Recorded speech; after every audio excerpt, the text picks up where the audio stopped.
Why don't we start with the NHL? Okay, let's start with the NHL. There were only 3 games that had overnight lines, so 3 of those I did look at, and 3 of them I didn't have a chance to look at. But there is one that I did bet, and it seemed like it jumped out at me, and it is St. Louis against Carolina. Now, Carolina, of course, last night had a win over Toronto, and I had Toronto -1 as a loser, and I had the over on my bets and as a lean, but I didn't give it, and that was a huge mistake. I should have just thrown that one out there as well. So now Carolina comes back. They're going to be at home against St. Louis, who in general is playing very well, right? St. Louis is a team that I am happy to bet on, and with the current lines where they are, in Carolina on a back-to-back. I don't always like to fade teams on a back-to-back, but in this spot against a team like St. Louis, I would like to. I'm leaning St. Louis. I'm leaning the over and the St. Louis team total over. What do you think about all that, Jim? I think you're on the right track with all of those. I was surprised the Canes were so easily put up a 6 spot last night on the Leafs. Big offensive outburst for a team that had been held to 1 goal 3 times in this young season. The Blues got into rally on Thursday. So they're well rested. They were in their hotel rooms resting while the Canes were having that tough game against the Leafs. Steen scored 4 points in their 5-2 win over the Flames. That's a big deal. Having Steen getting over that hand injury is a huge deal. And Schwartz is already handling most of the offense, so Steen's going to help so much. Even without Berglund and Fabry, this team has a lot of offensive depth.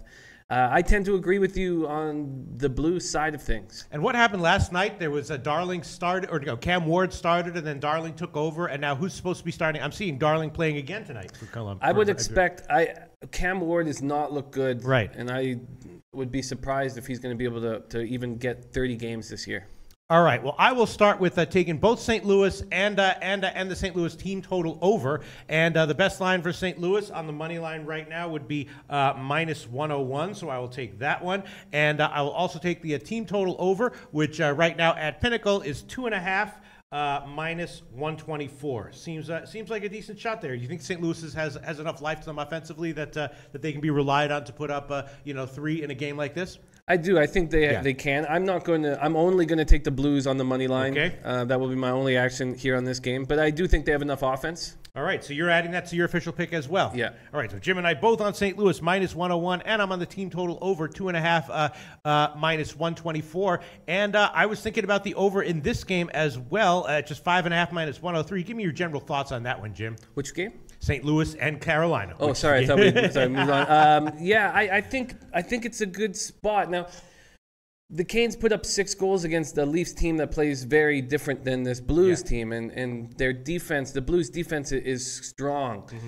So I do think that I would lean over, but I don't have enough confidence in the Hurricanes. I think that 6 spot was an anomaly. As I said, Jeff Skinner playing in his home city. Some of these guys really step up when they're playing in Toronto. Now they're going to go back to a building with 9,000 people in it. And the Blues are a tight, well-coached team. Yeah. All right, so let's move on. Colorado-Vegas, another game that did have an overnight line. Very interesting. Obviously, Vegas is just absolutely rolling. How long can they keep this up? Colorado's off a win. Not necessarily great, but definitely not bad at all. The question is, how long is this incredible winning play by Vegas likely to continue? It's a good question. Now, they didn't bring in that Maxine legacy that I was thinking was coming in. They went back-to-back with Oscar Dansk, and they're going to use him again tonight. He's looked pretty good. I would actually have even more confidence in Dansk than I would in Subban. They are 3rd in goals against. They're playing very well. Gerard Gallant has them playing very tight, very smart hockey. The Avs have bad special teams, and I don't think they'll be able to continue this start, although they are clearly much better than the 48-point team they are last year. The Golden Knights have been extremely difficult for me to figure out. 7-1 is nuts. And I just, because I don't have any kind of read on them, I'm just going to stay away from the Golden Knights until I do know. It's funny, their big star, the kid from the KHL, is now is going to be traded, was sent down for a second time, and they told the agent, it's Shepachayov, they told the agent that he's going to be traded. So I don't know how the Knights are doing this. Yeah, it is kind of wacky, and I'm agreeing with you, Jim. That's an interesting game, but I'm going to, in the end, just stay the hell off it. Then Nashville-Chicago is another interesting game that I think I'm probably going to stay off of as well. Chicago, of course, already played Nashville once at home. It was a low-scoring game, 2-1, and Chicago won, and I, would roughly be expecting the same thing here. Lean to the under, lean to Chicago at the current odds. Nashville, of course, both teams basically decent, but having problems scoring. And I would be leaning Chicago and Nashville on the under. Not sure if the odds are good enough for me to want to take either of those officially, though. What do you think, Jim? And I didn't bet them on the overnight. The only bet I made was on St. Louis. Yeah, this is a tough card today. The Predators and Blackhawks are both well rested. I'm looking forward to see this Blackhawks team separating Keith and Seabrook. Their defense has no depth whatsoever, and now they finally made the right decision. I think it's the right decision to separate both Keith and Seabrook. Rene started the year extremely strong. 1.99 goals against average, 933 save percentage. So is Corey Crawford, 2.13 goals against average, 937 save percentage. The Preds have not looked good on the road, 1-3-1, and Blackhawks have looked pretty good at home, even though they're slumping. Again, this is a tough spot, and I was leaning under, and I'm going to stay away from this game. These are tough spots. Okay, yes, I was leaning under as well. And, yesterday I did take 2 first-period unders where I tried to get cute and lost both of them, although the full-game unders on those would have lost as well. So maybe it wasn't a big deal in the end. But, slightly under, but I'm going to pass on that one as well. The other 3 games I did not look at because they didn't have overnight lines. So as of right now, Jim and I both on St. Louis minus 101. I'm also on the St. Louis team total over 2.5, minus 124. And do you have anything to say, Jim, about the other 3 games that all did not have overnight lines? Yes, I'm going to, again, fade the Stars. This evening I'm going to take the Flames on the money line. Both teams are 5-5. Something's got to change. Flames are 1-3 at home. That won't stay. And Stars are 1-4 on the road. And I think because they're such a top-heavy unit, that is likely to be the case going forward. They allowed 2 late goals to lose to the Oilers. Their power play went 3 for 5 last night. The Stars' power play is now second in the league, third best penalty killing as well at 91.7. Hitchcock does those things well, but he also stagnates offensive players, and I don't see him making it work here. I just see Ben and Seguin getting irritated and upset being in the system. The Flames are 28th in the league in goals for, and they will start scoring. And I said that about Edmonton last night, and it worked, and I truly believe the same thing will happen tonight. I also think there's going to be goals in this game, and I wanted to talk it out to decide if I should take the over as well. It's the over is 6, minus 110 would be the best line.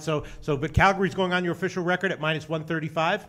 Calgary is going on my official record at minus 135, and I'm going to leave the over off of the card right now, but it is a lean. Okay, and then 2 other games that also did not have overnight lines. I did not have time to look at them. Ottawa, New Jersey, and Winnipeg, Columbus. Do you have anything to say about either of those games, Jim? Yeah, I'm going to take the over in the Senators-Devils game. I know the Devils got shut out, and they've been off for a week.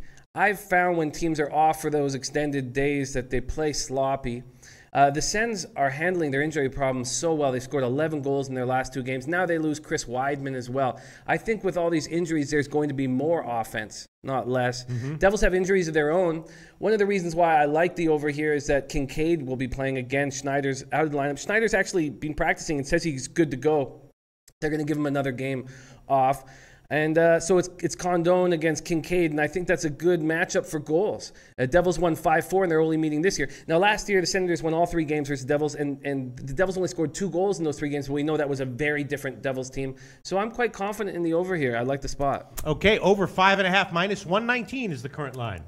Yeah, minus 119 is not great. No, it's fine. It's fine. What's wrong with 119? I would rather not be giving so much juice, but I'll take it. I think it's a good spot. Okay, man, I'm looking at the picks that we gave last night. Didn't we give Philly and Ottawa under 5.5 minus 101? We did give that one, right? It closed at minus 140. The under. Didn't we give Vancouver Washington under 5.5 at what was that? Minus 120 or something like that? I stayed away from that game. Yeah, it closed thankfully. at minus 144 on the under. So these huge line moves, again, as in all sports, mean basically shit.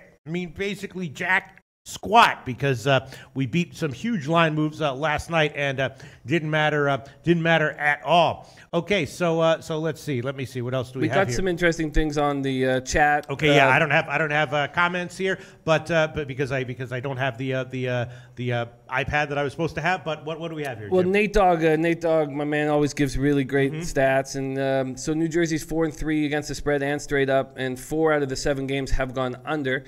But I think that there's going to be a lot of goals here. Nate Dogg is Calgary's 4-2 against the spread and straight up. 4 out of the 6 games have gone under. Kobe Valentine has 91% of bets on Calgary. Screams for sharp money on Dallas, especially because of the Calgary line has gone down. I still think that we're getting extra value on Calgary and Edmonton at home because they had bad starts. And with this extra value, I think it's a very good time to make these bets. Okay, so in NHL, I have 2 picks. Jim has 3 picks. We're both on St. Louis minus 101. Jim's also on Calgary minus 135 and Ottawa, New Jersey over 5.5 minus 119. And I'm also on the St. Louis team total over 2.5 minus 124.